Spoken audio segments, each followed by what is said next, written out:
Bonjour au petit reste des fidèles. Et le directeur du pôle énergie 2020.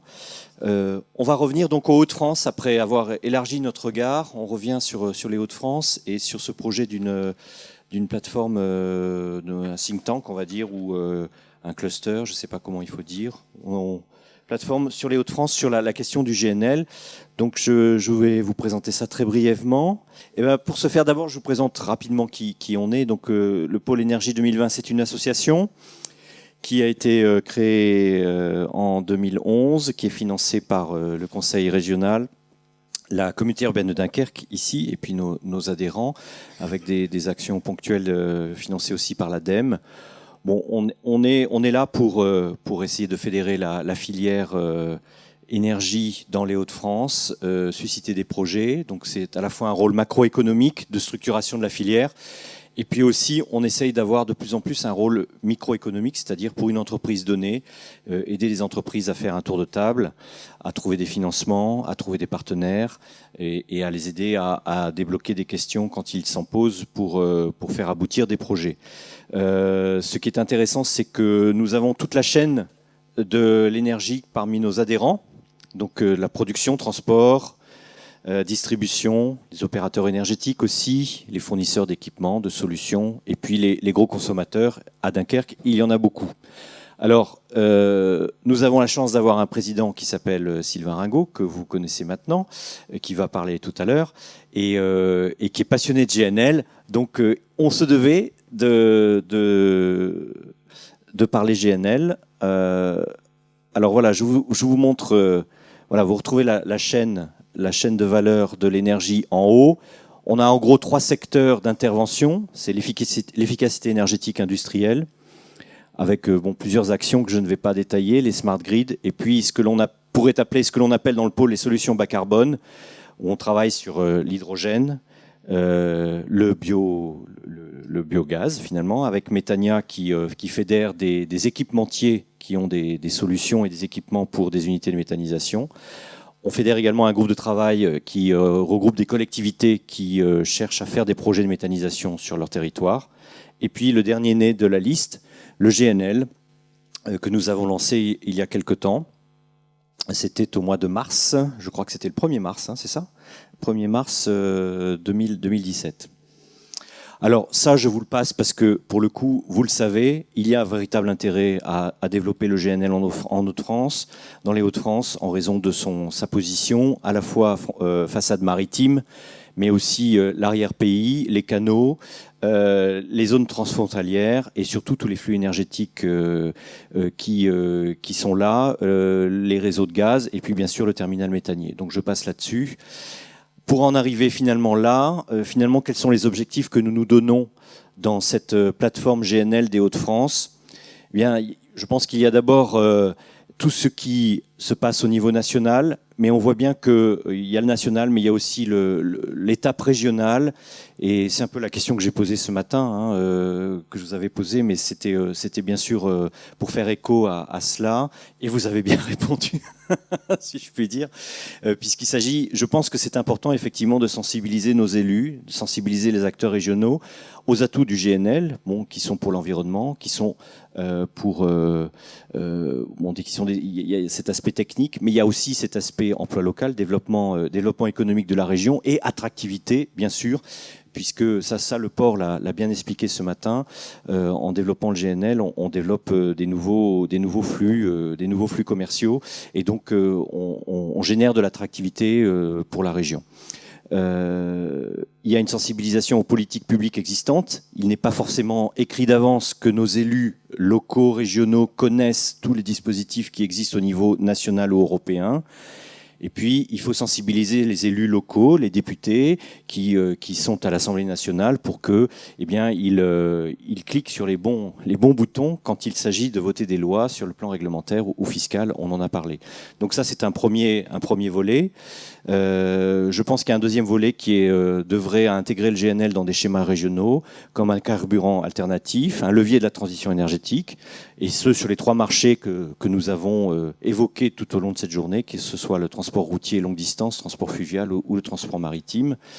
Et puis faire émerger des projets concret. Donc ce matin, j'étais très intéressé par le projet de... Alors, je suis désolé parce que je ne connais pas bien cette société, c'est VNB, c'est ça ? VLB, voilà.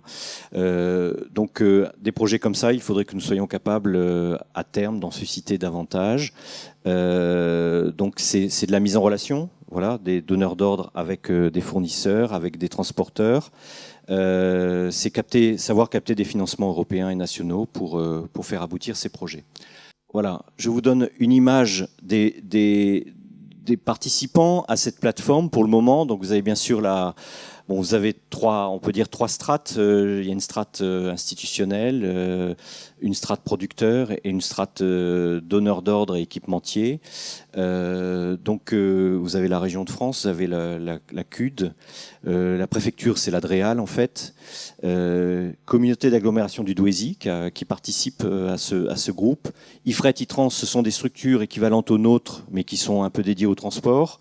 La Chambre de commerce Côte d'Opale, Inocold bien sûr, qui nous accueille aujourd'hui, le MEDEF, et puis des producteurs, donc Total, Dunkerque LNG, Air Liquide, Accès Gaz, et puis la Française de l'énergie, Gazonor, qui extrait du gaz des mines, du gaz qui s'échappe de toute façon. Donc c'est ça qui est intéressant.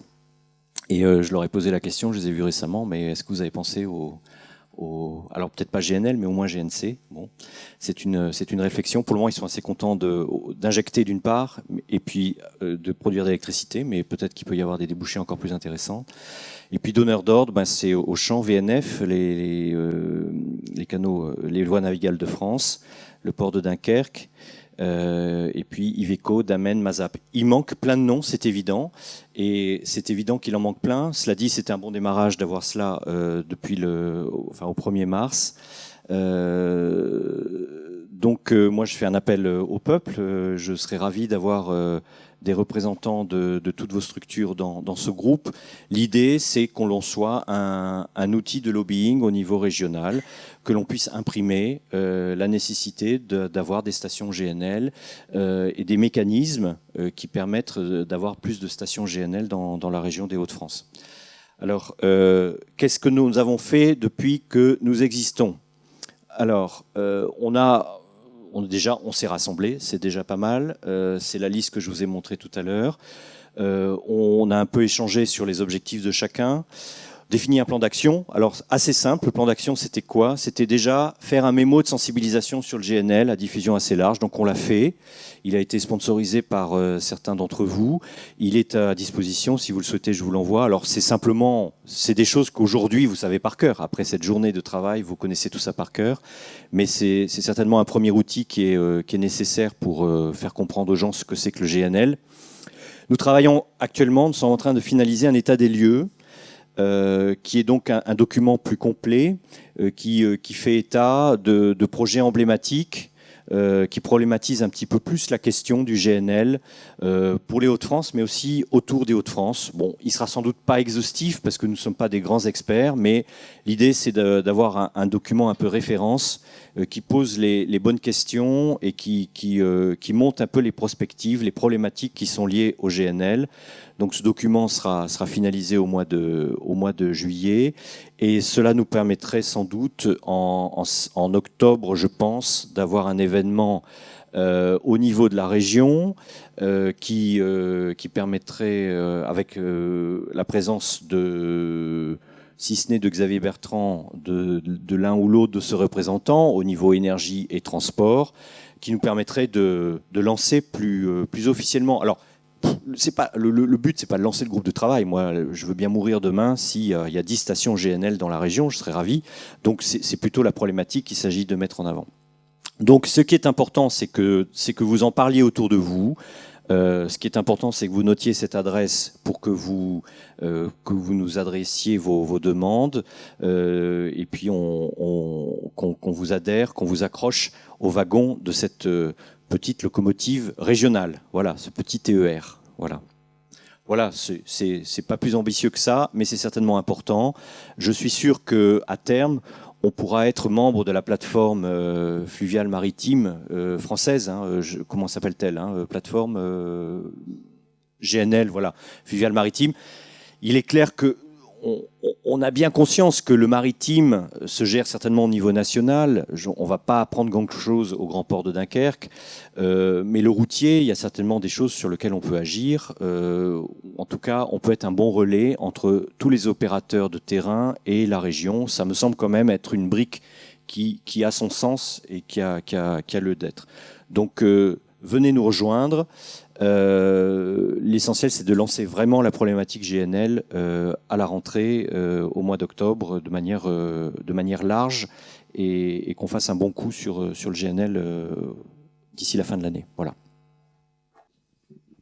Je voulais aussi me permettre d'ajouter 2 choses par rapport à cette plateforme.